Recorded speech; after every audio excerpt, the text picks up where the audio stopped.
Pronto, agora sim. Gente, boa tarde. Mais uma aula, né, comigo. Próxima semana eu já vou falar para vocês. Eu não vou conseguir ministrar a aula.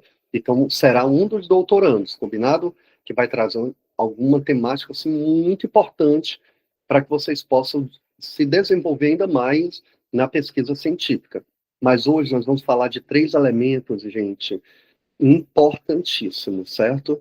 Eu vou apresentar aqui os slides para vocês acompanharem. O primeiro elemento, gente, são as normas da ABNT, certo? Ver aqui.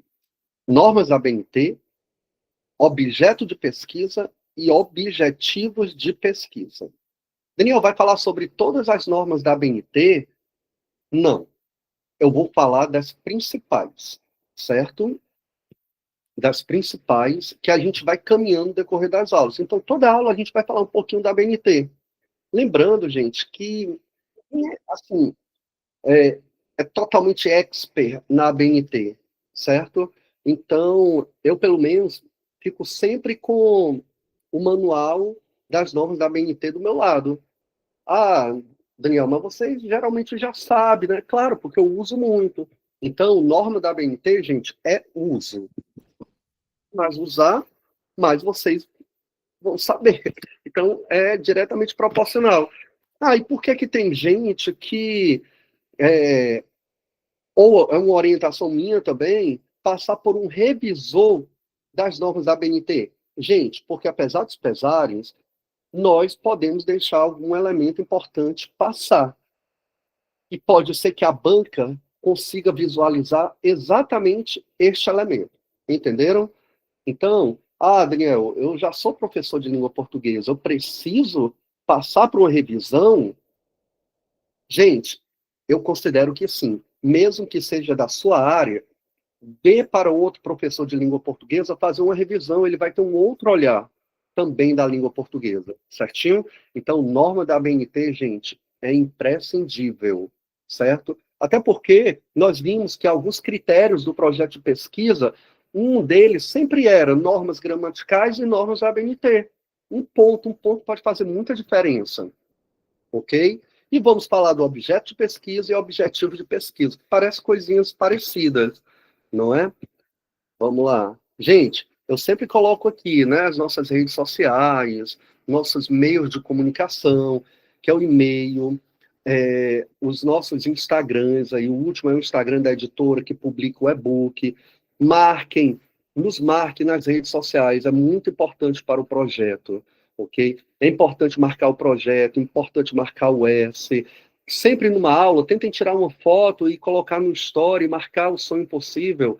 Isso traz legitimidade, traz também divulgação do projeto, né?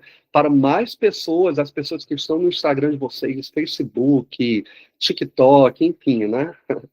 Gente, falar para vocês também que ontem nós tivemos uma primeira orientação, um primeiro encontro de mentoria com alguns candidatos dentre vocês, né, alguns professores, que passaram em algumas das etapas do processo de seleção, certo? Ontem eram mais ou menos umas 23 pessoas.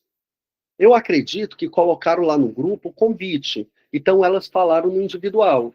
Então, a maioria desses professores, dessas pessoas que nos procuraram, tinham já sido aprovados na etapa do projeto, certo? Então, foi muito bacana, porque eu consegui conversar de uma forma um pouco mais direcionada. Eu não sei se a Melrin está aí. Está aí, Melrin? Quer falar um pouquinho como foi ontem à noite? Consegue falar?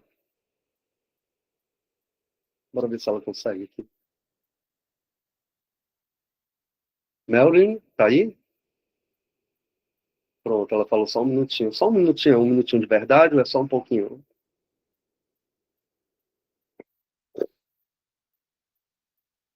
Bora ver se ela consegue.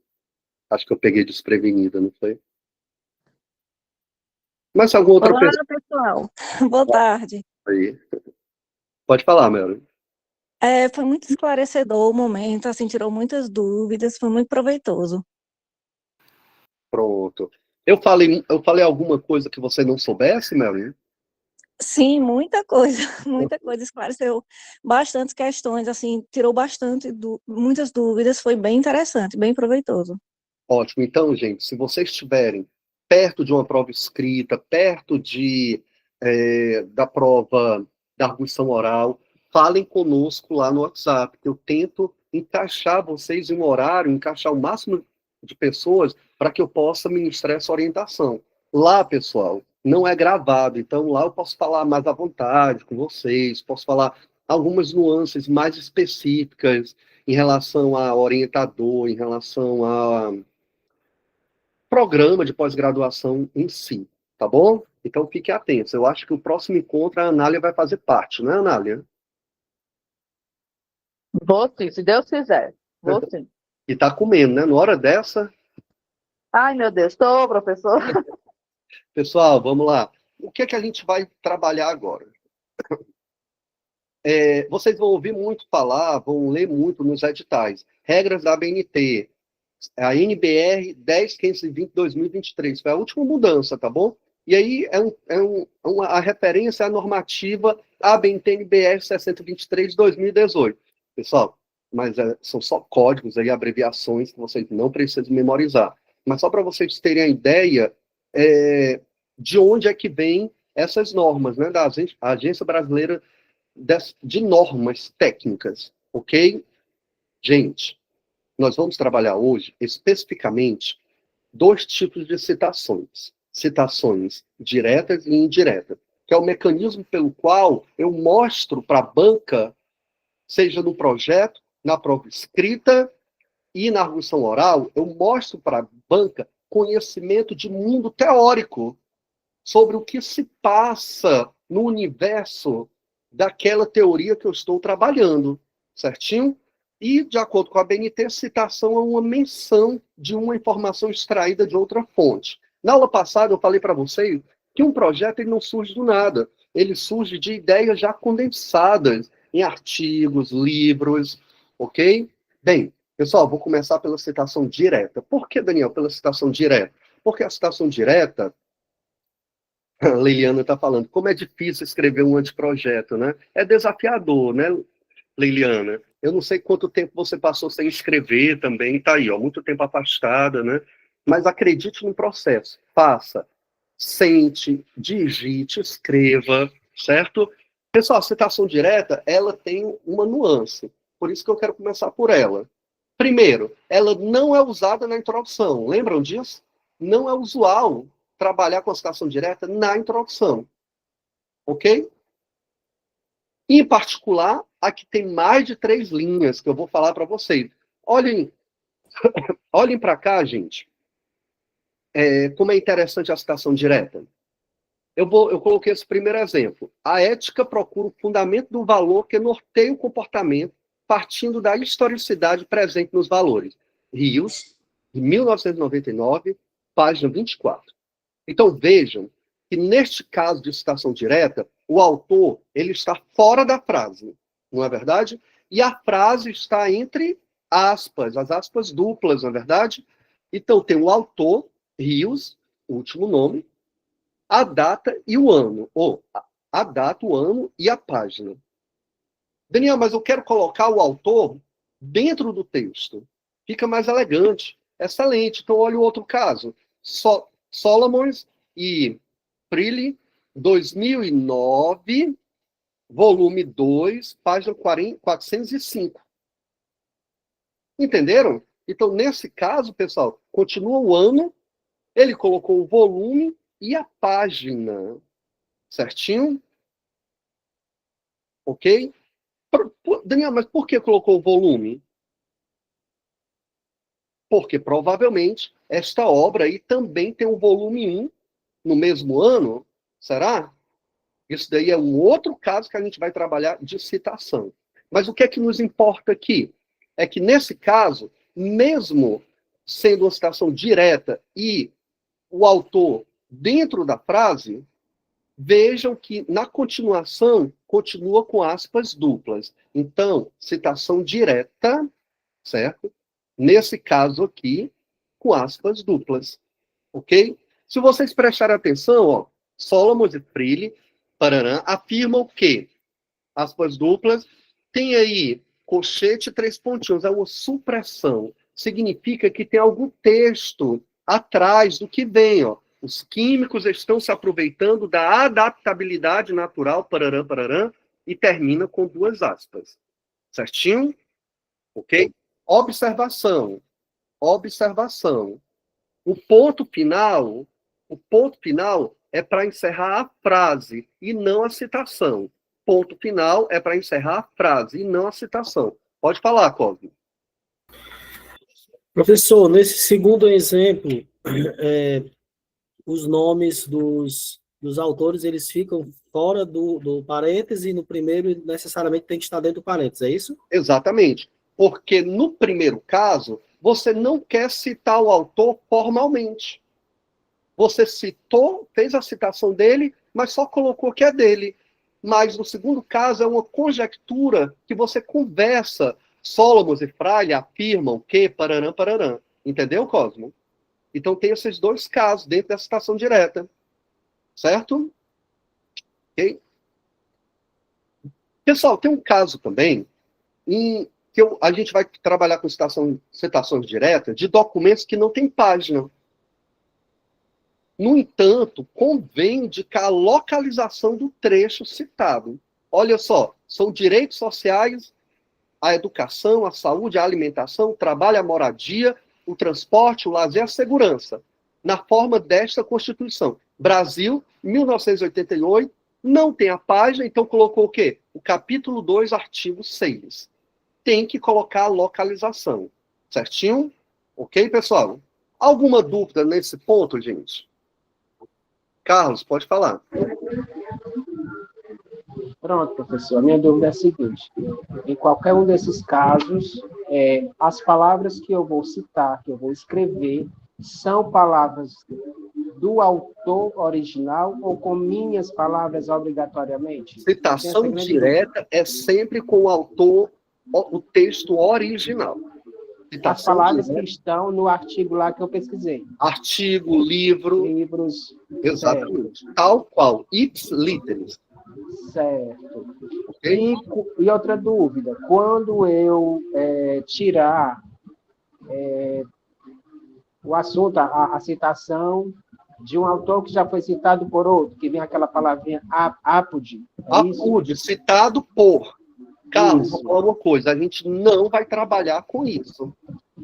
Porque na academia, nós não legitimamos isso. É como se fosse, Carlos, o telefone sem fio. Você vai reescrever um texto que já foi reescrito. Isso. Entendeu? Então, não é de bom tom. Ok? Quando eu olho a PUD, eu já tenho um preconceito, Carlos. É algo comum entre nós pesquisadores. Banca. Entendeu? Não é de bom tom. Mas, Daniel, tem um caso muito particular em que o livro, a obra, não foi encontrada em local nenhum. Pegou fogo lá no Museu Nacional do Rio de Janeiro. Neste caso, bem específico, você pode usar. Tá certo? Mas, uma regra geral, caso, eu não vou nem comentar sobre a PUD aqui. Ok? Perfeito. Obrigado. Nada. Gente, olha só. Na citação direta, eu coloquei aqui algumas observações para a gente atentar, tá bom? O ponto final, como eu já falei, deve ser usado sempre para encerrar a frase, não a citação. Eu até estava brincando ontem. Gente, tem um professor da banca que quer lhe reprovar, Cosmo. Ele está atrás de você ali no seu projeto. Ele não gostou da temática do seu projeto. Aí ele, de repente, vê um ponto final que encerrou a citação. Não encerrou a frase. Pronto. Ali é o suficiente para ele não lhe dar a pontuação cheia no critério de normas da ABNT. Concorda? Então, gente, são os detalhes que fazem a diferença. Outra coisa importante, olha só. Para manter a regra gramatical, quando a citação complementa a frase anterior do trabalho, a primeira letra sempre é minúscula. Eu estou cansado de ver projetos que você tá escrevendo, aí está complementando uma ideia com citação e recomeça começa a citação com uma letra maiúscula, como se fosse um outro período depois de uma pontuação. Isso é incorreto, tá bom? E, obviamente, quando houver supressão, usam-se essas reticências entre colchetes. Cuidado. Daniel, a gente pode usar supressão tranquilamente? Cuidado. Porque, às vezes, a gente pega uma citação, gente, que não fala o todo do que aquele autor pensa, aquela teoria pensa.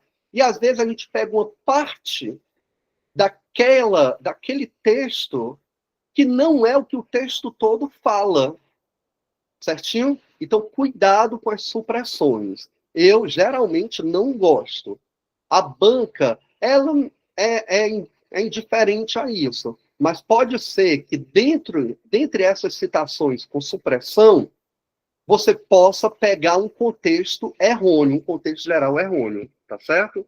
Então, só tentar ter cuidado. Perguntas, pessoal, aqui, sobre essas observações? Alguma? Tudo ok? Olha só o que o Jefferson está falando. E o Jefferson é das línguas vernáculas, né? Tira o texto do contexto para virar um pretexto. Exatamente, Jefferson. Então, aqui, nós não podemos ter a desculpa política de mudar o contexto, né? Pegando só uma parte. Não, aqui nós temos que valorizar a semântica integral do autor de referência. Certo? Vamos continuar. E aí, gente, formalizando a citação direta, ips literis, de onde eu vou tirar de outro local. Olha só, ela, resumindo, até 3 linhas, ela fica com dupla aspas, tá bom? Ok? Ponto final, como vocês estão vendo aí no exemplo, no final da frase, certo? Sempre, citação direta, não precisa mais de letra maiúscula, eu não gosto nem de falar disso, mas antigamente usava-se, ainda agora não precisa mais o texto todo, certo? Eu vejo se tem uma pergunta aqui. O Matheus comentou. A Leiliana está falando, então na introdução não posso usar citações? Pode. Não é usual fazer citações diretas, tá certo? Principalmente com mais de 3 linhas, Leiliana. Daniel, mas é uma regra geral? Não, quem vai dizer é o seu futuro orientador. Daniel, mas eu não falo com o meu futuro orientador, mas vocês vão pesquisar os trabalhos dele, os artigos. Tem uma classe de pesquisadores, gente, que são de um campo teórico que afirmam que não é preciso ter citação na introdução.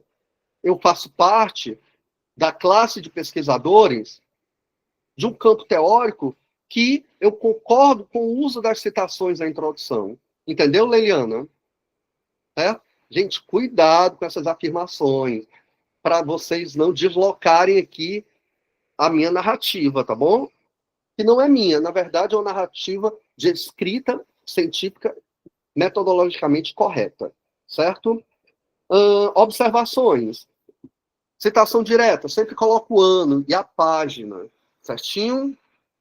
No caso, eu posso colocar dentro do texto ou fora do texto. Fora do texto, o autor, o último nome, ano e página. Daniel, é mais de um autor, então coloca na ordem de autoria. Ordem de autoria, exatamente, porque o primeiro autor, ele é digamos que o responsável pelo artigo. O segundo autor já não tem um peso tão grande. O último autor, geralmente, quem é? O orientador, quando tiver. Certo? Daniel, ok. E para citações acima de 3 linhas? Cadê? Vou passar aqui. Está aqui, ó. Maior do que 3 linhas. Eu vou dar 2 exemplos para vocês. Prestem bem atenção. Vamos ver aqui a Elivane. O último artigo que escrevi foi orientado a evitar citações diretas. Orientaram mais as indiretas. Isso depende da instituição? Depende, assim, da instituição. Eu ainda digo mais, não depende da instituição, Elivane. Depende do orientador. Tá certo? Depende do orientador. Okay? Tem muita gente que usa citação direta loucamente no texto. E pega uma citação direta enorme, gente. Aí, isso, ao ver da banca, pode parecer que você está... A gente tem aqui um palavreado no Ceará, né, Cosmo? que é enchendo linguiça no texto, colocando coisas supérfluas, não tem o que escrever. Mais importante do que citar, gente, é o que você vai escrever sobre a citação, tá bom? Então, se você enche o texto de citação direta, você está só plagiando de forma legal outros textos, concordam? É um plágio legalizado. Então, quando eu vejo no referencial teórico só citação direta, sem um comentário do autor, ele já perde pontuação por isso. Daniel, mas a citação está correta. Opa, mas não houve um desenvolvimento correto do referencial teórico. Ele precisa trazer o olhar dele. Vocês, enquanto candidatos, precisam trazer o olhar de pesquisadores já. Então, olha só, gente. Citação direta com mais de 3 linhas. Vejam aí, ó, de alguma forma o valor de Pet me faz pensar sobre o amor, pois tudo o que ela revela está distante de ser amor. Aí, olha só, tem um recuo de 4 centímetros. Dá para perceber que tem mais de 3 linhas, não é aí? Então já tem um recuo de 4 centímetros, espaçamento simples. Não é mais espaçamento 1,5, ok? Espaçamento simples, recuo de 4 centímetros. Daniel, e cadê as aspas duplas? Não precisa. No entanto, olha aqui, Cosmo, onde é que vai ser citado? Lá no final. Hurks 2020, página 133. Certo? Sempre o último nome, o ano e a página. Pode falar, Cosmo.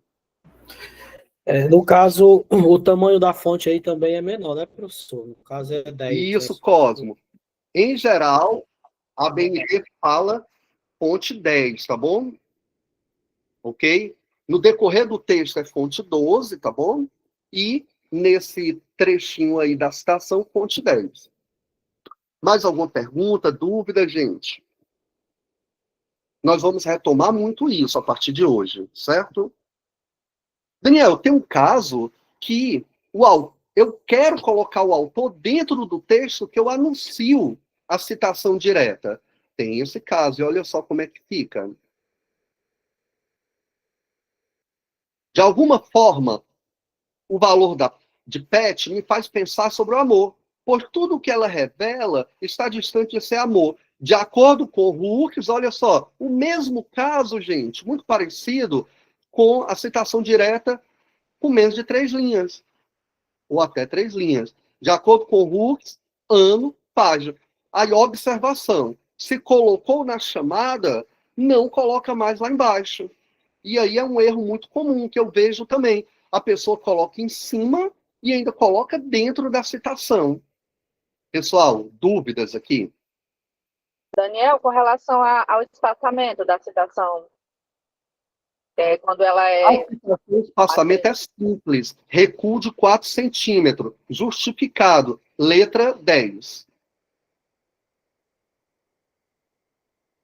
Ok? Mais alguma dúvida, gente, sobre citação direta? Então, é super de boa, certo? As primeiras citações, vocês vão ver que vocês vão querer ficar olhando para o manual, que eu vou colocar lá no WhatsApp, tá bom? O manual da Universidade Federal do Ceará, que tem essas normas, mas são as mesmas em todo o país. Leiliana, pode falar. Boa noite, professor Daniel. Então, não precisa mais colocar aspas e eu começo com letra minúscula, é isso? Para... Exatamente. Com mais de 3 linhas, tá bom? Tá Nesse certo. caso aí. Certinho? Ok? Sempre a citação, se ela for, gente, a continuidade de um texto, sempre começa com letra minúscula. Vamos dar uma olhada aqui no outro, ó.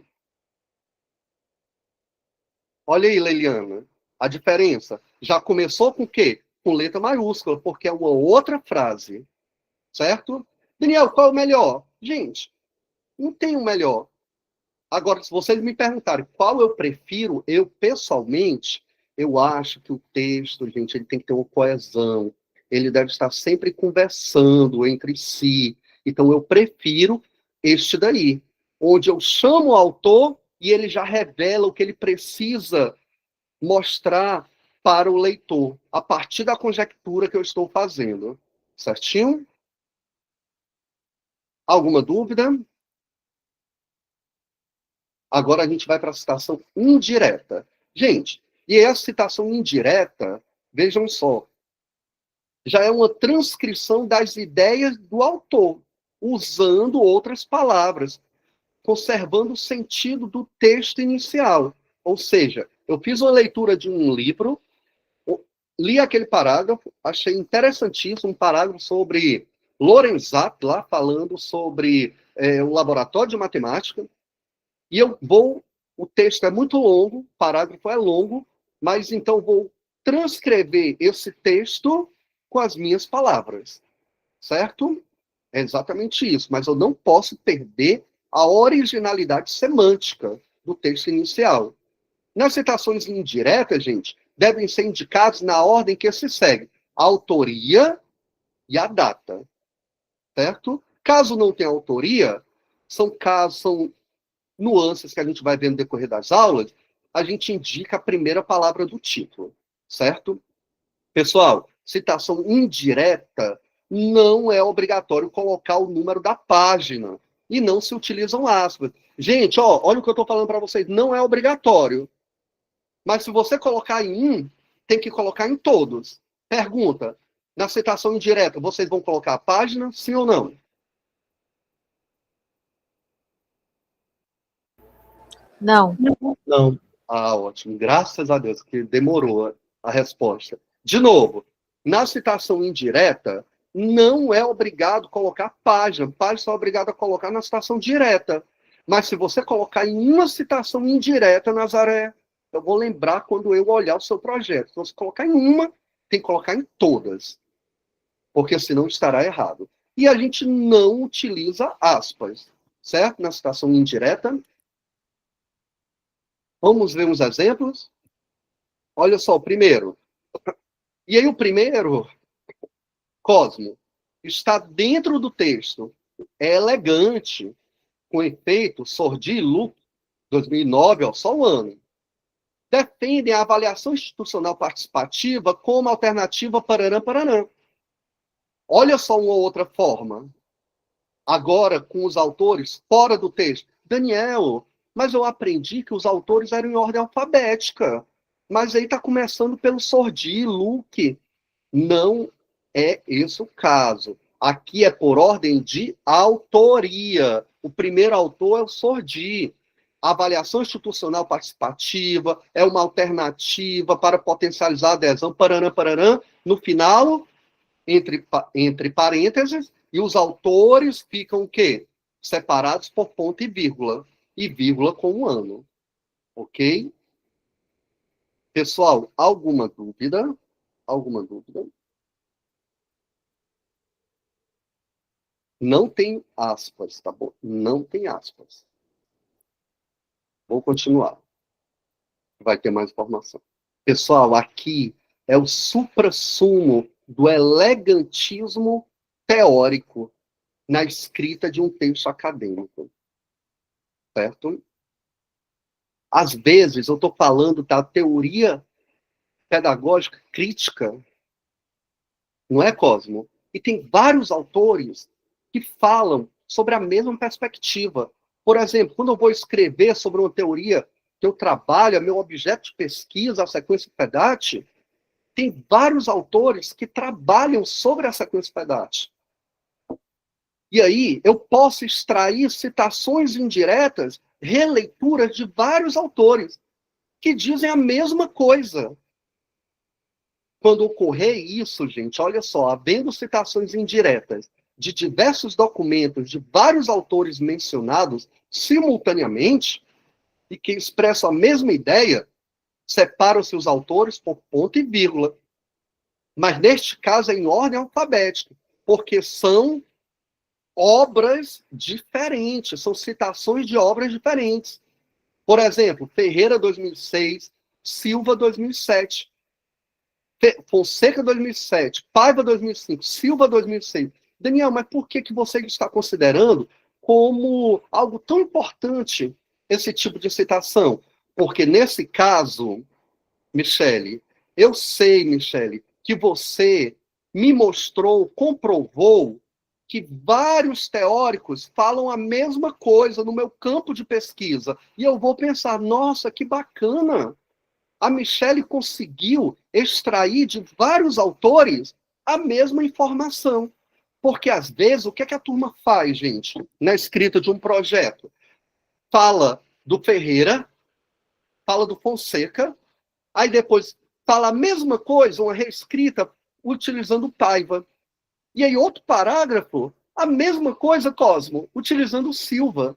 E você pode fazer um parágrafo só e colocar os 3 autores. Isso é muito elegante. Isso é, gente, o suprassumo da demonstração de que você domina o amplo referencial teórico.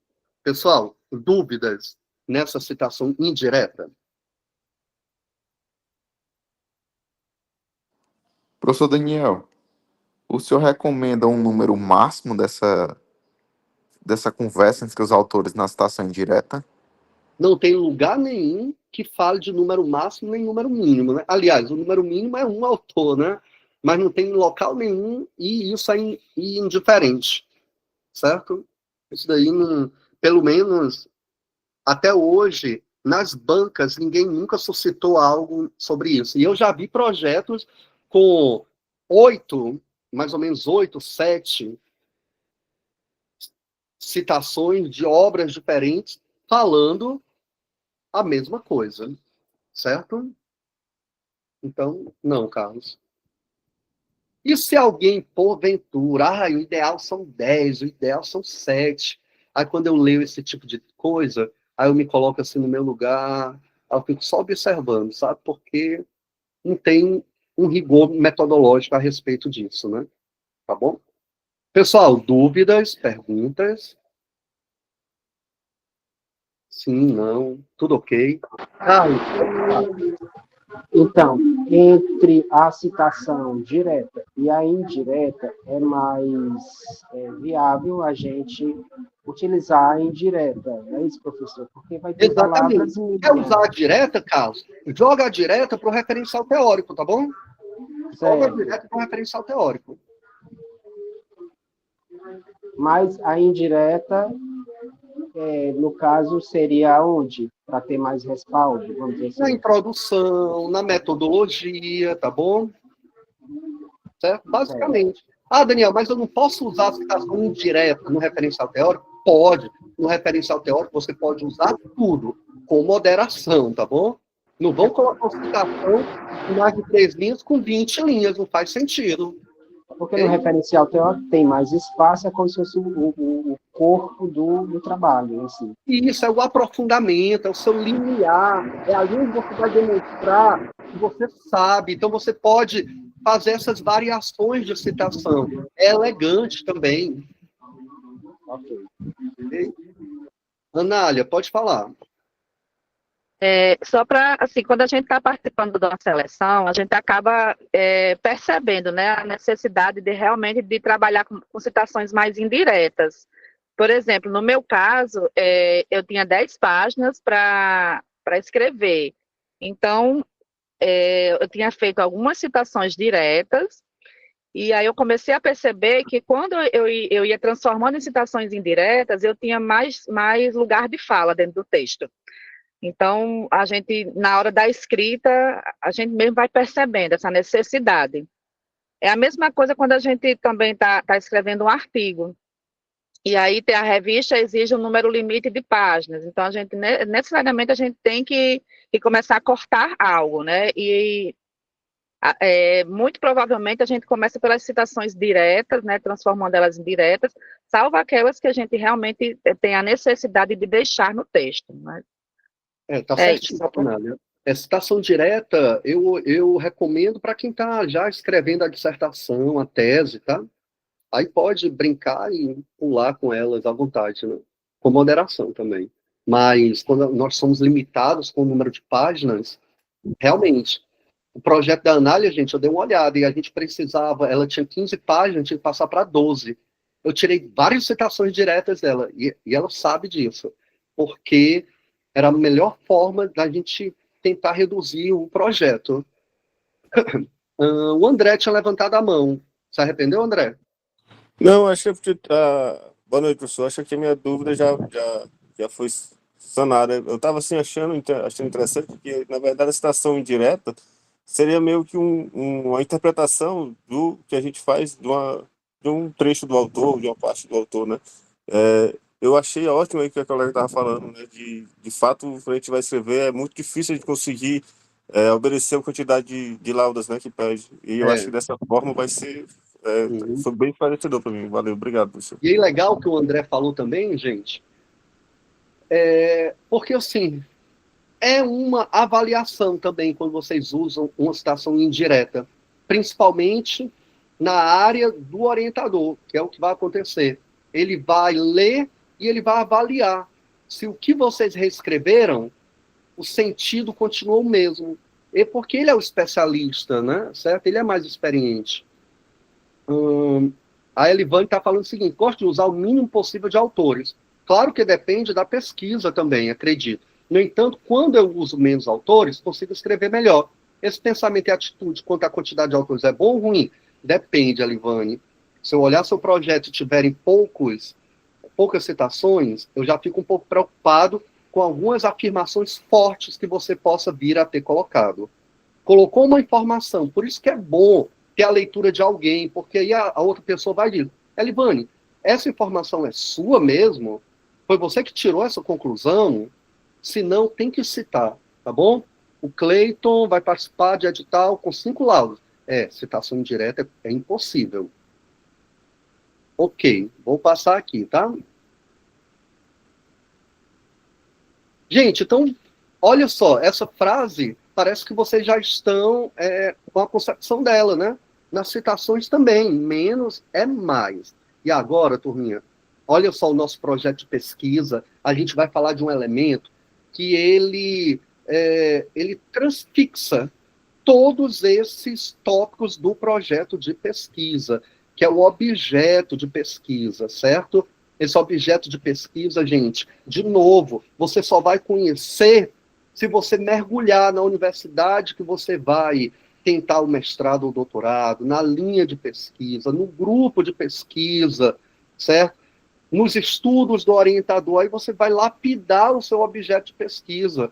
Lembrem que nas primeiras aulas vocês falaram, a gente teve aqui um brainstorm, uma chuva de ideias, e várias ideias meio que desconexas, vocês muito apegadas a essas ideias. Eu quero falar do trabalho da família, na aprendizagem. Eu quero falar sobre educação no campo. Mas a gente está percebendo a cada aula que o importante é saber onde eu quero chegar para eu vir esse desdobramento na minha mudança de postura como pesquisador, não é verdade? E aí lá dentro a gente pode ir lapidando isso e conhecendo, por exemplo, ali tem um fenômeno, alguma coisa que eu quero pesquisar ao redor daquilo.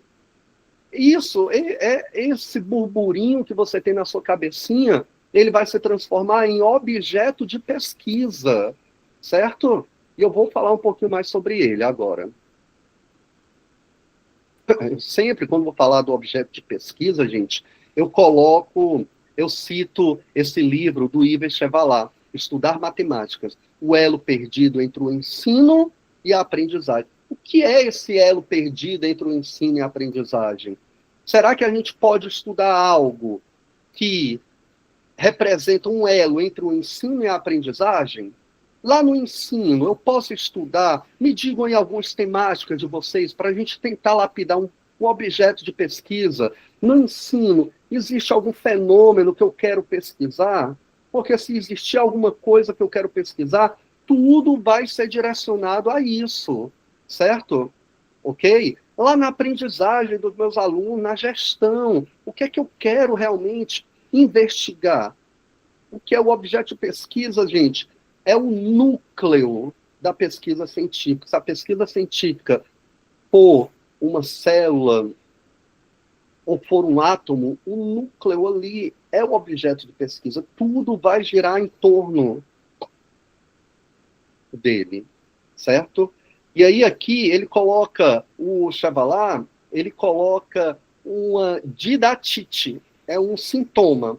é o fenômeno de redução do valor social da matemática a um valor escolar. Nossa, então, olha só, parece-me que a didatite é quando não enxergo a matemática para além da escola. E aí a gente não consegue visualizar o valor social da matemática. E para a gente superar, pessoal, para fazer sentido a matemática, não só de ensinar ou aprender, tá bom? Mas enxergando como respostas dos problemas, as perguntas da vida em sociedade, a gente percebe que tem um elemento aí que eu estou precisando trabalhar para fazer sentido. Parece-me que é o contexto matemático, por exemplo. O meu contexto matemático, o contexto matemático no ensino, ele é provido de sentido social para os alunos? Na minha aula, vocês estão compreendendo como eu estou lapidando, gente, o que eu quero pesquisar? Ninguém colocou aí sua temática, não sei se vocês estão com medo. Coloquem um pouquinho da temática de vocês. E aqui, gente, nesse livro, é interessante, tem PDF, vocês encontram, não posso nem estar falando isso, né? Mas enfim, vocês encontram muitas coisas interessantes desse elo, que é desbravar o desconhecido na pesquisa científica. É um elo entre o que se sabe e o que não se faz, às vezes. Ou seja, eu sei o que eu quero fazer no meu projeto, mas eu não estou sabendo fazer. Aí o que é que acontece? Eu vou escrevendo, eu vou pegando as orientações do professor Daniel, tem a problemática, justificativa, objetivo, o referencial teórico, metodologia, mas parece que não tem uma linha que une tudo isso daqui. Ok? O projeto de pesquisa é uma linha. Depois de pronto, se você mudar algo, tem que mudar tudo. E essa linha é o objeto de pesquisa, certo? Turminha, e eu pergunto para vocês, então, qual é o objeto de pesquisa de vocês? Que vocês já pensaram, que vocês já escreveram aí, hein? Vocês podem falar? Os orientandos também devem... Vocês também têm objeto de pesquisa. E aí, turminha?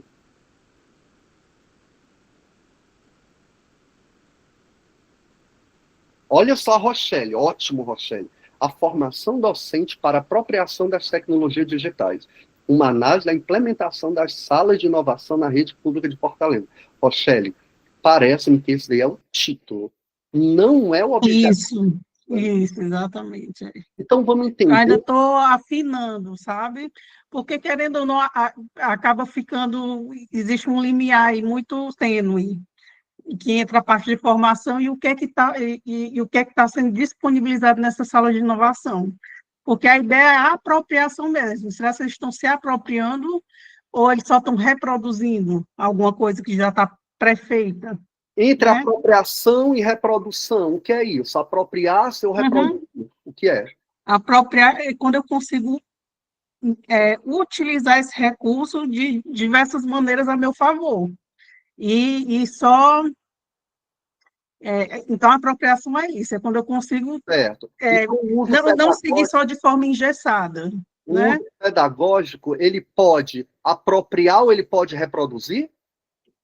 Isso, exatamente. Ele é uma coisa que já está pronta, né? E eu só vou reproduzindo. Ah, então parece-me que você quer... É como se fosse uma receita de bolo.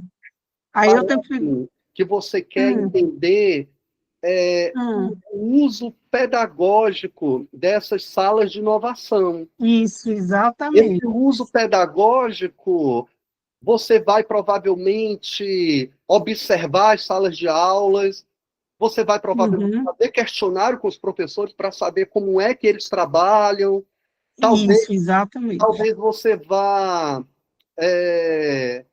realizar uma formação depois que perceber que na verdade, é uma reprodução, mas tudo parece-me que tem algo que está nascendo aí como objeto de pesquisa, o uso pedagógico dessas salas de inovação. Isso, exatamente. É uma ação, Rochelle, é uma ação sobre algo, entendeu? Então, Rochelle, no seu projeto, lá na problemática, ele já deve aparecer. E, diante disso, o objeto de pesquisa nasce como o fenômeno do uso pedagógico dessas salas de inovação na rede pública de Fortaleza. E toda a pesquisa se direcionará como as técnicas de instrumentos de dados, a técnica de análise de dados, entendeu? Sim, O sim. Jorge está falando aqui, o Jorge está falando da tecnologia educacional. Tecnologia educacional, Jorge, é uma teoria, né? O que é que você quer trabalhar na tecnologia educacional? A Khadija está falando das narrativas biográficas, certo? Mas qual é a ação sobre as narrativas biográficas, Khadija? Ó, já estou ficando fluente no seu nome, viu? Eu vejo aqui a Joana também. O que da alfabetização? Ana Paula, sequencialidade. O que? Mateus, aprendizagem personalizada por meio dos perfis de aprendizagem da sequencialidade. Parece-me que é uma temática, Mateus. Você vai qualificar, né, esses dias? Aline, educação ambiental, prática pedagógica inclusiva. Opa, Leiliana está falando que o uso dos origamis no uso dos conceitos da geometria euclidiana. Então, parece-me... Renê, se o Renê estiver aí, ou o Leandro, se puderem passar a frequência, tá bom? O uso dos origamis, entendi. Parece-me que essa estratégia, aliado ao objeto epistêmico, o objeto epistemológico da geometria euclidiana, aliado, por exemplo, a uma prática pedagógica leiliana, aí você vai entender a influência dos origamis, não é? A Eli está falando, o meu objeto é o ensino do professor, pois será sugerida uma ação formativa para mediação de leitura. Então, ela vai direcionar para o ensino, né? A Keila está falando, a gamificação e a teoria da situação didática, na preparação de estudantes para avaliação em larga escala. Então, veja só, aqui você colocou as teorias, mas eu quero... O que é que você vai fazer com essas teorias? Preparação dos estudantes, então, é a aprendizagem, né? A aprendizagem. O que mais na aprendizagem, Keila? Você quer usar a gamificação, a inteligência artificial e a teoria e a TSD para alcançar a aprendizagem desses estudantes nas avaliações em larga escala. Mas como é que vai acontecer isso? Como é que você vai unir isso tudo? Em prol de quê? De qual fenômeno? Eu vi aqui. Teste, a formação continuada de professores. Formação continuada, aparentemente, é metodologia. A alfabetização, a formação docente na perspectiva inclusiva e com foco na sala de aula. Olha só, a Naile, a formação docente na perspectiva inclusiva, ok, com foco na sala de aula. Mas o que é o fenômeno aí dentro? Ainda está muito geral. O Jefferson, a participação de diretores escolares na formação de políticas públicas, formação continuada. Peraí, está muito confuso, viu, Jefferson? Tem que lapidar melhor. Mas se for a participação dos diretores escolares, talvez você queira a ação deles na formação de políticas públicas, a ação dos diretores escolares. Ok, tem problemática em relação a isso? A ação do diretor escolar. Parece que a ação é o fenômeno, tá? Beleza, gente. Eu fui pedir, né? Todo mundo escreveu, né? Fazer o quê? Vou passar aqui, tá? Para a gente não ficar só nisso também. Vamos, então, ver, diante de tudo que eu falei, o que não é objeto de pesquisa. Vamos lá.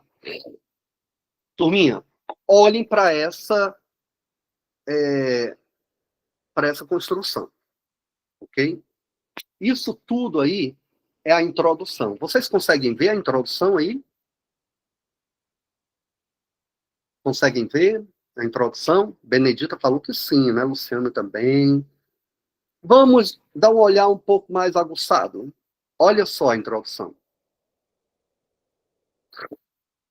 A introdução, quem é o sustentáculo da introdução, gente? O objeto de pesquisa. O que é que ele não é? Ele não é título, ele não é temática, ele não é objetivo, ele não é problemática, ele não é justificativa, ele não é contexto. Ele não é uma expressão, ele não é um tema, ele não é nada disso. Na verdade, o objeto de pesquisa é um fenômeno, tá bom? Fenômeno. Coloquem isso na cabecinha de vocês. Olha só, gente, o parecer, como fica simples de fazer um parecer, quando nem sequer eu vejo um objeto de pesquisa. Mas, Daniel, no edital, gente, ó, calma, Tá todo mundo colocando que tá com problema, né? O link.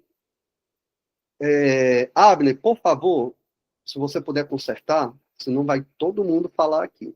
Pronto, o Matheus parece que ajeitou. Pessoal, olha só o parecer que foi dado. A candidata apresentou muitas fragilidades na apresentação do projeto. Até aí, ó. Não apresentou os pontos centrais do projeto, como o objeto de pesquisa, a metodologia e o referencial teórico. Vejam que foi citado o objeto de pesquisa e não é um tópico do edital.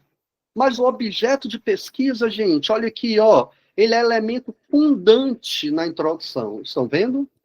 Fundante. Então tem que ter. Tem que ter. Daniel, na maioria tem? Não. Mas eu estou com 10 projetos aqui na minha frente. Um tem, esse vai ter uma pontuação maior do que a dos demais. Entenderam? Entenderam? Vou passar. Pessoal, um exercício que aí eu vou deixar para casa, tá bom para vocês? Se vocês quiserem fazer rapidinho, um professor pesquisa sobre as temáticas abaixo listadas. A partir disso, elabora uma possibilidade de objeto de pesquisa que contemple a sua investigação. Vamos lá, gente. Olha só. Uma possibilidade de objeto de pesquisa que contemple uma investigação. A partir dessas temáticas que eu elenquei. Livro didático, aprendizagem, mediação, currículo, metodologia de ensino e tecnologias. Vocês podem tentar? Eu vou dar um exemplo que aconteceu comigo no meu doutorado, ok? Gente, no meu doutorado, eu achava que o meu objeto de pesquisa era a aprendizagem. Então, tudo era ligado à aprendizagem. No entanto, gente, o que foi que aconteceu? Quando eu comecei a realizar a formação com os alunos, e o meu foi direcionado à aprendizagem, né?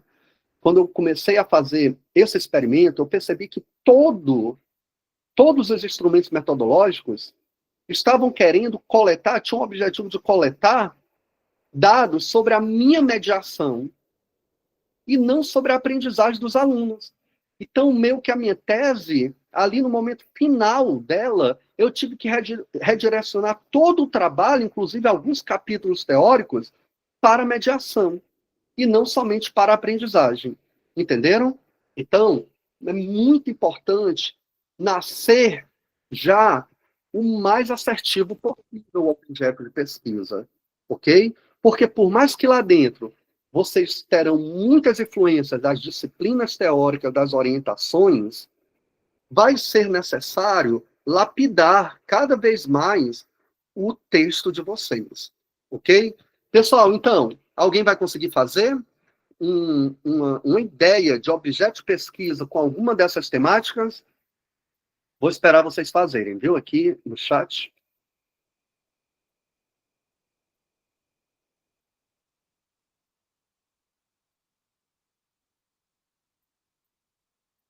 Vou dar um tempinho para vocês pensarem. Não coloque mais temática, não coloque mais título, tá bom? Coloque uma ação sobre algum desses elementos. E aí a gente amplia aqui.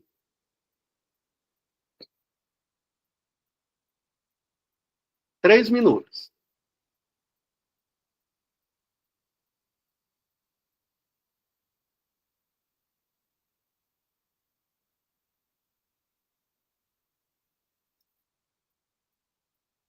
Se alguém tiver alguma pergunta, também pode fazer, tá bom, gente?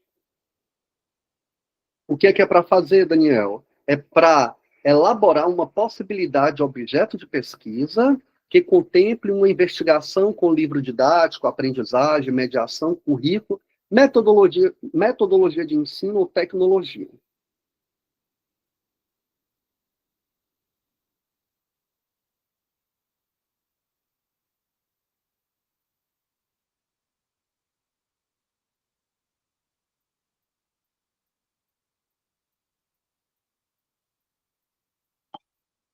Olha só, Sônia. Livro didático como fonte de pesquisa ou meio metodológico?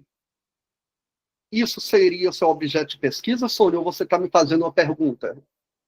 Eu fiquei na dúvida.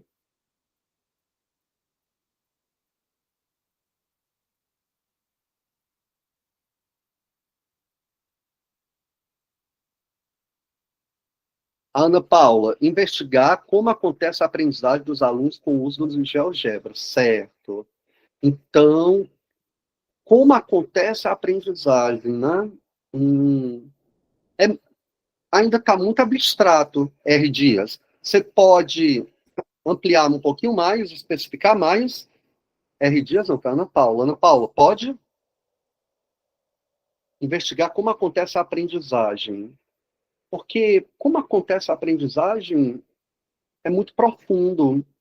Você vai usar o GeoGebra com os alunos e vai querer entender como ocorre a aprendizagem, né? O que mais? Eu preciso de mais elementos. Pronto, a Sônia falou, objeto de pesquisa. Livro didático como fonte de pesquisa ou meio metodológico? Ah, tá bom. Então, olha só o que a Sônia talvez queira. Ela queira analisar o livro didático. Mas o que é que tem no livro didático que pode representar uma fonte de pesquisa ou um meio metodológico, hein, Sônia? Livro didático como fonte de pesquisa. O que é que gira em torno do livro didático? É teoria? É o amparo metodológico? É a escrita? Qual é a ação do livro didático que pode me propiciar uma investigação na perspectiva de fonte de pesquisa ou meio metodológico? Ensino de ciência, sob qual perspectiva? A Cadídia, mediação da leitura literária à luz da pedagogia crítica, vivenciados com turma do 9º ano do ensino fundamental. Opa! A mediação da leitura literária. Então, olha só. Então, você vai trabalhar a leitura literária por meio da pedagogia crítica nessas turmas do 9º ano, né? E aí você vai, talvez, compreender a mediação, a ação sobre o que você, como você media, com o intuito que os alunos, eles tenham essa fluência leitora, né, na literatura. Então, parece-me que a mediação aí, para mim, a mediação, ela sempre vai ser um grande objeto de pesquisa, gente. Olha só, Leninha, as interações pedagógicas mediadas por diferentes metodologias de ensino e os seus impactos no processo de aprendizagem dos estudantes. Então, vejam só, a Leninha, ela numa sala de aula, ela utiliza sequência PEDAT, tecnologias digitais, utiliza PBL, aprendizagem baseada em problemas, ou learning problem-based learning, né? E aí ela quer ver a interação dessas metodologias dentro da sala de aula. Olha só, essas interações. Como é que ocorrem essas interações? Como é que a sequência PEDAT dialoga com o uso das tecnologias e do PBL, né, gente? Então, parece-me que é um bom objeto de pesquisa. Aí o Leandro vem e fala, lacuna existente no livro didático, separados por área de conhecimento com a implantação do novo ensino médio. As lacunas. Mas qual é a ação sobre essas lacunas? Elas falam algo? As lacunas, elas impedem o aprendizado, elas impedem o ensino, e aí é por isso que eu quero ver a influência dessas lacunas no ensino ou na aprendizagem. Ótimo. A professora Kézia, metodologia de ensino, a implementação da metodologia de ensino baseada em resolução de problemas, em curso de formação continuada de professor da educação básica. Mas o que exatamente a implementação? Tá, beleza. Então, se for a implementação, eu vou carregar metodologicamente a minha pesquisa direcionada para a implementação. É a implementação que eu quero ou são os resultados dessa implementação? E aí a minha perspectiva vai ser o ensino, né? Então, talvez os resultados da implementação a curto, no conjunto de formações, por exemplo, certo? Eu ver aqui. Beleza, né, gente? Vou passar aqui. A Varelli colocou aqui, investigar a formação de professores por meio das práticas. Isso aqui é objetivo, Varelli, não é objeto de pesquisa. A Michelle vem e fala a relação entre o uso do livro didático e a autonomia docente. Opa! Parece-me que aí também tem um elo, né? O uso do livro didático e a autonomia docente. Será que o objeto seria essa autonomia docente? Como fala lá os saberes docentes de Tardif, essa autonomia, né? essa autonomia, então a falta dela seria a vinculação excessiva ao livro didático, ou a falta dessa autonomia seria somente o uso aleatório do desenvolvimento de sessões didáticas a partir da cabeça do professor, isso é autonomia também? Vocês estão compreendendo? Então, eu vou observar, Joelma, vários professores, tem um professor que só, ele repete o que está no livro na lousa, tem professor que só fala o que está nos slides, tem professor que parece-me que usa um pouco do livro, um pouco dos slides, um pouco da experiência de vida, um pouco também do lado social. Opa, então parece que essa autonomia, não sei. Ok. Beleza, né, gente? Falamos muito aqui. Vou passar, tá? Gostei da participação de vocês, foi ótimo. Gente, olha só.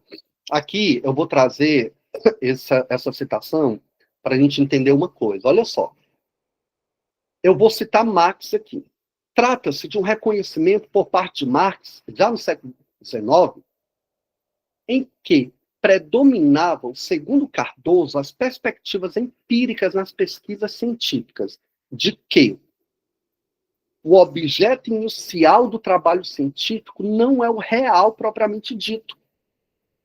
Ou seja, essa influência que eu quero, eu não tenho como pegar, não é uma teoria concreta, nem muito menos é um objetivo. Diferentemente das interpretações dominantes na filosofia da educação, a concepção de relação que se estabelece no método cientificamente correto é a de uma relação entre o sujeito com conhecimento e o conhecimento já disponível. Uma relação de negação e crítica, ou seja, eu tenho já um conhecimento disponível e eu vou negar, criticar, vou concordar que, face à precariedade do conhecimento anterior, produz um novo conhecimento. Vejam que tudo que nós estamos, Gabriel, construindo, só é possível diante da precariedade de um conhecimento anterior. E é nessa precariedade que a gente pode carregar dele também objetos de pesquisa já consolidados. A concretude do real é produzida no campo teórico, com a construção das determinações. E assim, tanto o objeto de que se parte, a mediação, a autonomia, quanto aquele que é produzido, são construídos pelo trabalho teórico. Porém, e este ponto é realmente crucial, estas determinações não são construídas a partir de uma relação com o próprio real. São construídas a partir de uma crítica teórica do conhecimento anterior. O objeto de pesquisa é também uma síntese crítica teórica dos estudos que vocês fizeram da teoria que vocês estão estudando. Certinho, gente? Vou passar aqui. E aí, turma? Eu vou dar uma paradinha aqui e perguntar para vocês. Dúvidas sobre o objeto de pesquisa? Eu acho que vocês vão falar assim. Todas, professor Daniel.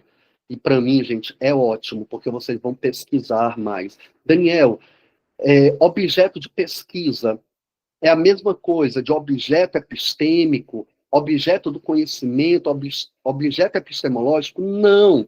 Se eu for trabalhar o ensino de matemática, eu vou precisar ter um objeto do conhecimento. Aquele objeto lá da BNCC, o conteúdo específico. Se eu for trabalhar ensino de biologia, eu quero trabalhar genética, então eu tenho que lapidar o meu objeto do conhecimento, o meu objeto epistêmico. É diferente do meu objeto de pesquisa. Ok? Ok? Alguma dúvida? Tudo ok? Gente, vamos partir para os objetivos. Os objetivos eu vou começar hoje, eu não vou terminar hoje, mas eu recomeço, faço uma revisão também no nosso próximo encontro. Vamos começar pelo que não é uma coisa que eu aprendi com o meu orientador, gente, é trabalhar logo que não é, porque o que sobra é o que é, né? Letra A, turma. Construir uma plataforma digital cuja base de dados representa os elementos de formações de professores para cada perfil de aprendizagem. É um objetivo de pesquisa? Não. Quem é que me diz por que não é um objetivo de pesquisa?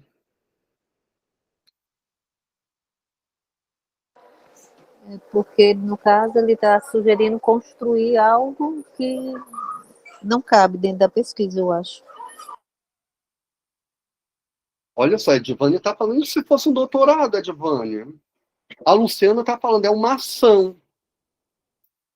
Todo objetivo inicia com o verbo no infinitivo, tá bom?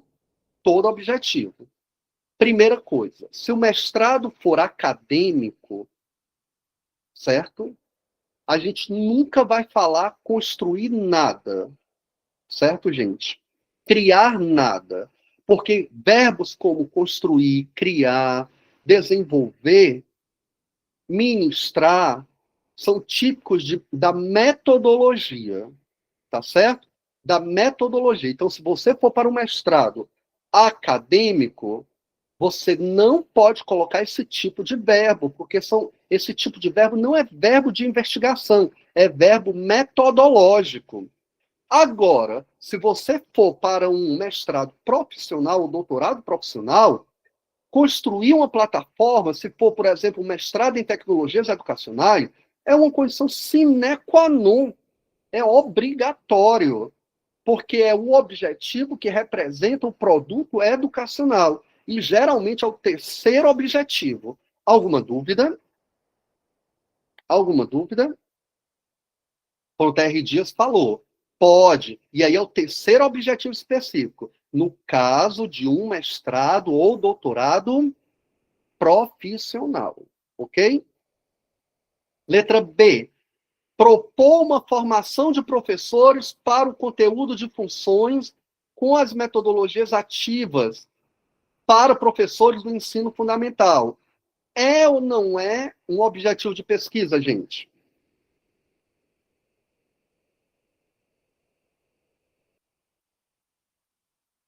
R. Dias, em particular, eu vou responder aqui, no caso da SME, porque há um acordo entre a SME e a Universidade Federal e a Universidade Estadual, e chegou-se a um consenso de um método de seleção distinto dos demais, entendeu? Por isso que ela solicita a elaboração de um produto técnico, mesmo sendo mestrado e doutorado acadêmico. Pessoal, então, propor uma formação de professores é o quê? É objetivo? Está mais para método. Isso daí você vai fazer, pessoal, lá na metodologia. Você fez todo o arcabouço teórico. Agora, a partir do arcabouço teórico, você vai propor uma formação de professores. Certo? Então, o correto, talvez, seria analisar uma formação de professores, compreender, entender. Letra C. Apresentar e refletir a sugestão de um minicurso, contemplando conceitos básicos e práticos sobre o currículo, fazendo uma abordagem geral e discutindo também sobre o currículo de matemática e sobre a política pública educacional SAEB. É ou não é um objetivo de pesquisa?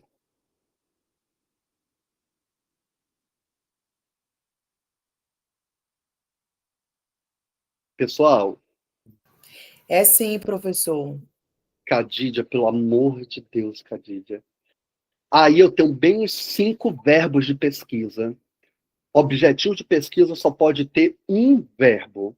Apresentar, olha só os verbos que tem. Apresentar, refletir, fazer uma abordagem, discutir sobre o currículo de matemática. Entenderam? Então foi muito bom vocês terem se equivocado, que a partir de agora vocês não erram nunca mais. É porque eu tinha entendido, professor, que o objetivo teria que ser um objetivo que fosse de fácil operacionalizar, né? Mas aí, realmente, tem vários em um só, né? E aí não estaria correto. Objetivo de pesquisa, ele tem que ser apresentado por meio de um único verbo no infinitivo, e ele tem que ser um objetivo de investigação, e não metodológico, combinado? Propor estratégias para o aperfeiçoamento das políticas públicas de letramento digital. É ou não objetivo? Cuidado, tá bom? Porque dá a entender que propor estratégias para o aperfeiçoamento, gente, é resultado de pesquisa. Não é não? Eu fiz uma formação que houve um aperfeiçoamento das políticas públicas de letramento. Então, eu gerei estratégias a partir daquela formação. Cuidado, porque isso pode dar a entender que é resultado de pesquisa. Leiliana, pode falar. Daniel, então eu teria que colocar uma palavra, um verbo, né, na questão do origami, né? Propor situações, problemas com usos de origamis na aula de geometria do 7º ano, assim? Exatamente. Mas você teria que... Facilite o Leiliana, aprendizado. ainda é melhor você especificar qual é o objeto conhecimento dentro da geometria que você quer trabalhar com o origami, Certo. certo? A geometria euclidiana vamos supor, do 7º ano, através do origami, né? Isso. Assim. E aí, tente usar os verbos compreender e não propor. Você vai compreender algo que vai acontecer. Certo. Certo? Obrigada, Daniel. Nada. Pessoal, mais alguma dúvida? A Roberta está perguntando. Matheus, objetivo pode ter uma estratégia dentro da pergunta? Como assim, Roberta?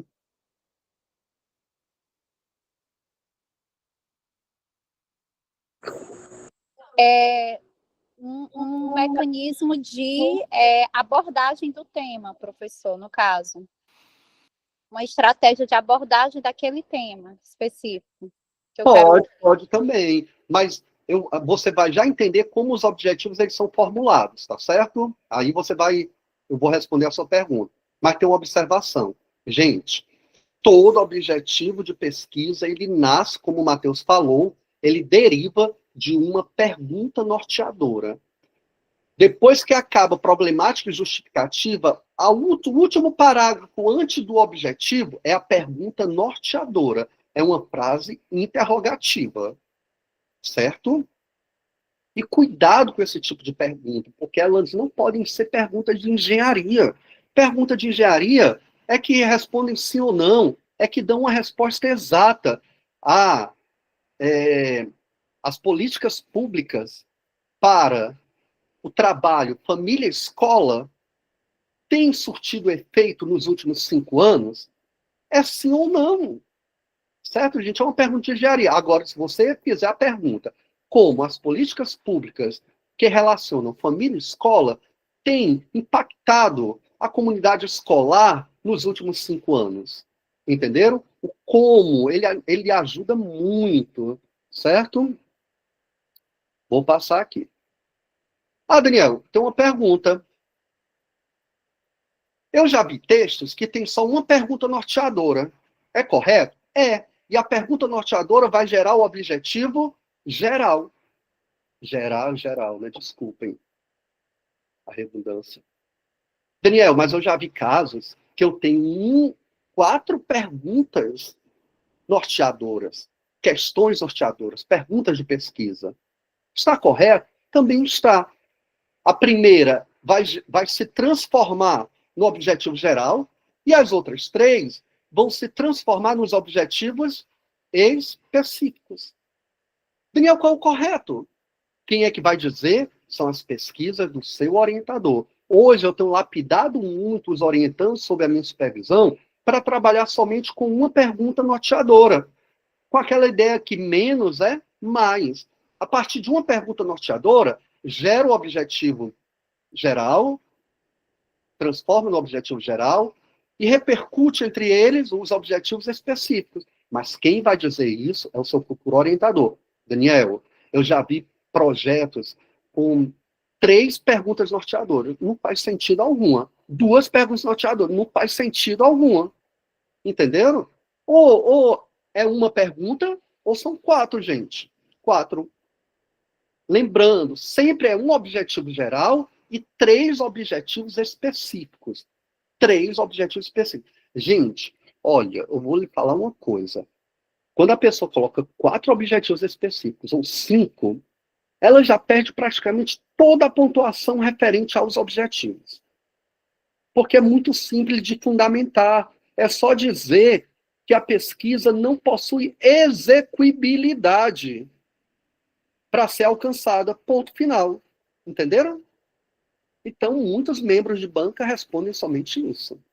Pessoal, por enquanto, perguntas?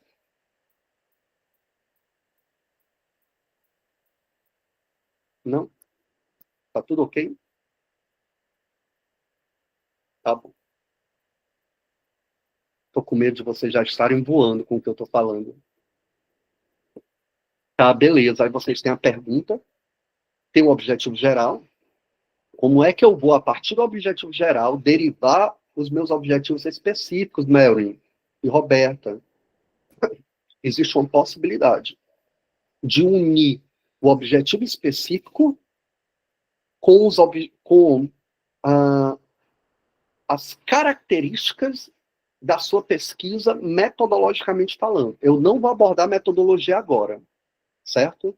Mas tem tipos de pesquisa, tem especificações, caracterizações da pesquisa que a gente vai ver bem bonitinho nas próximas aulas, que elas podem ser exploratórias, descritivas ou explicativas. E aí eu posso ter um objetivo exploratório. O que é o primeiro objetivo? Ideal ser exploratório, gente, é quando eu identifico, levanto, descubro, conheço, busco informações necessárias sobre o tema. O que é isso, gente? O que é o primeiro objetivo? Vai me direcionar à pesquisa bibliográfica, tá bom? Pesquisa bibliográfica. A Leiliana está falando, então meu objeto nasce de uma pergunta? Não. Quem nasce de uma pergunta é o seu objetivo, Leiliana. Ok? Não é o seu objeto. É o seu objetivo geral. Certo? E talvez os específicos.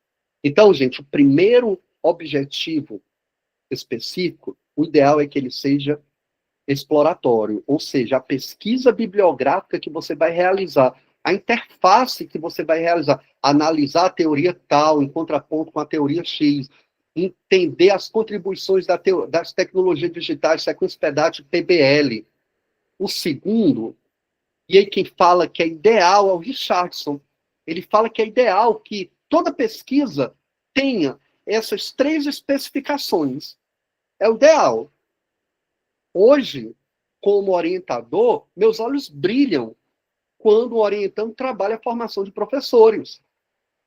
Porque a formação de professores, ela é os olhos, é a princesa da pesquisa científica na educação no Brasil, gente. Ela é muito importante, porque ela reverbera no aluno. Quando eu trabalho com um professor, eu estou atingindo quantos alunos? Mais uma observação. Nem toda pesquisa vai ter um viés de aplicação. Pode ser que a pesquisa da Cadidia seja uma pesquisa toda bibliográfica. Então, os 3 objetivos vão ser 3 objetivos o quê? Exploratórios. Daniel, então minha pesquisa vai ser menos impactante para o mundo? Não. Tem pesquisas, gente, bibliográficas que são belíssimas, são importantíssimas para a sociedade. Aqui e acolá, eu estou em alguns grupos de pesquisa que eu sempre ouço um ou outro falando, no grupo de pesquisa não, grupo do WhatsApp, que eu vejo um ou outro professor falando assim, nossa, a academia está cheia de pesquisadores só escrevendo sobre teorias tolas, que não nos levam a lugar nenhum. Lembrando, gente, nenhuma prática pode ter andamento sem embasamento teórico antes. Nenhuma formação de alunos, eu vou formar aqueles alunos. A gente precisa de uma concepção teórica, eu vou formar professores, coordenadores, supervisores, formadores, eu preciso de uma concepção teórica, um arcabouço. Então, a pesquisa bibliográfica, ela é o fundamento de qualquer pesquisa. Desculpa. B, objetivo descritivo. É quando o pesquisador descreve, caracteriza conceitos, ele vai criar algo ali, ele vai descrever algo a partir da pesquisa bibliográfica dele. Pode trazer inovações também. E o C é o explicativo, no qual o pesquisador analisa, verifica, avalia, compara, explica as informações. Sabe quando é que ocorre o explicativo? É quando há experimentação. Quando eu tenho experimentação. Eu vou fazer uma formação de professores, eu vou levar as crianças para o laboratório e vou investigar como é que é o domínio das crianças nas práticas tecnológicas, ok? Então, gente, vejam só, exploratório, descritivo, explicativo. Professor, aí eu já vou falar uma coisa que eu vou eu vou ser muito insistente lá na metodologia. Eu quero fazer uma pesquisa bibliográfica sobre a aplicação de uma proposta metodológica em uma turma e na outra eu não vou aplicar. Um vai ser o grupo controle e um vai ser o grupo experimental.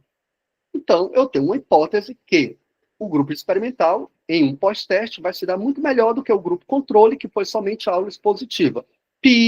Isso é uma falácia, isso é um viés científico. Pessoal, se no grupo controle, na turma que não houver aplicação de uma proposta metodológica, eu estiver lá e várias pessoas forem iguais a mim, eu ainda gosto muito da aula expositiva. E eu aprendo muito. Assim como eu, Daniel Brandão, também aprendo muito quando eu estou participando de algo em que eu estou inserido, estão aplicando comigo uma metodologia de ensino. Então dá um viés. Eu não tenho como separar seres humanos iguais a ratinhos ou iguais a produtos químicos. Na educação, gente, é esse tipo de comparação, ele pode ser leviano e cria um viés enorme, certo? Carlos, é isso mesmo. Os objetivos específicos representam etapas do seu grande projeto de pesquisa. Mas, de novo, eu posso ter, gente, 3 objetivos exploratórios, posso ter 2 exploratórios e 1 descritivo. Aí posso ter um exploratório, descritivo e explicativo. Pessoal, aqui alguma dúvida?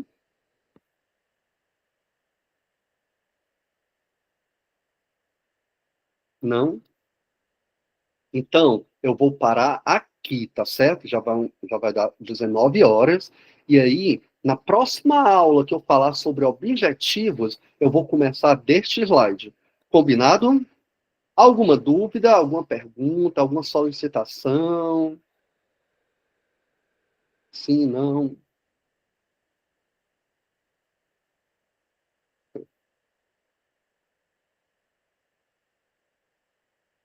Show. Eu vou parar a gravação, tá bom? Mas se tiverem alguma pergunta, podem fazer.